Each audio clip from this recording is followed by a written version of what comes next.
Hey guys, and welcome to Natural Aesthetics. This is day 2 of my natural bodybuilding full body routine, and this session is 3 sets of 6 at reasonably heavy weights on all of my exercises. Now I am starting the routine a little bit lighter than I could probably manage. This is to allow me momentum over the next few weeks to really improve the weights. I've always found I've achieved great gains in strength when I've started off full body routines with lighter loads and then improved that over the next 8 to 12 weeks. If you're consistently starting your routines off with maximum loads, then you're going to be really disappointed with your gains. It's like hitting your head against a brick wall. It's just not going to work. You can also see by the way that I structure my full body routines that I'm never doing 2 consecutive exercises where I use similar muscle groups. So for the first exercise, I do my dumbbell standing shoulder press. Obviously the main muscle that I want to target on those is shoulders. Then I'll move on to machine row for back, and then back into dumbbell incline press for my chest.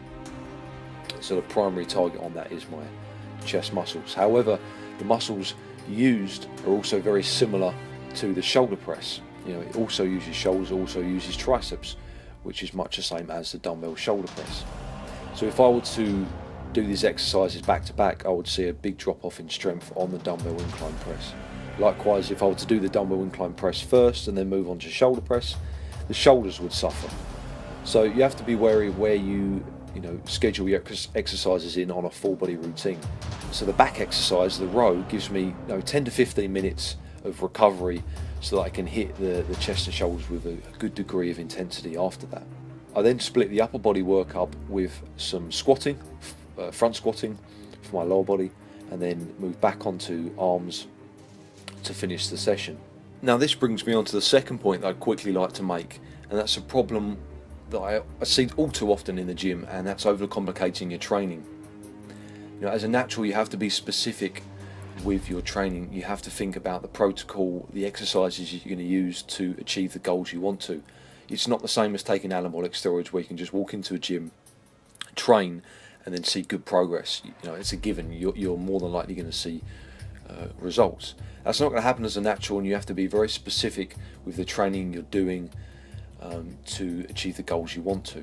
And it's disappointing when I see in the gym that guys that have similar goals to myself, guys that I know, suddenly overcomplicate their training after a few years. They've already got good levels of muscularity, good levels of strength, and they decide to make things too complicated. They have this fascination with making their training more complex than it needs to be. And that, I think, is a problem that we all kind of suffer from at one point or another. The basics should always remain there, to train harder and heavier and try to do more work per session with the same basic exercises that we used when we started. If you can squat 140 kilos for one and you're doing work at 60 kilos for endless sets and reps, you're not going to get bigger fires than if you were to do work at 100, 120 plus. You're not going to become stronger, that's for sure. Likewise, if you're doing your bench press and you're adding in these crazy supersets with press ups and whatnot, and you're utilizing 50 kilos when you can lift 120 for one, then you're not going to see the same results you would do with a sensible, heavy routine. So these kind of massive circuits that I see people do, where they're trying to do a little bit of everything at the same time, as a natural, don't bother. Keep your training simple.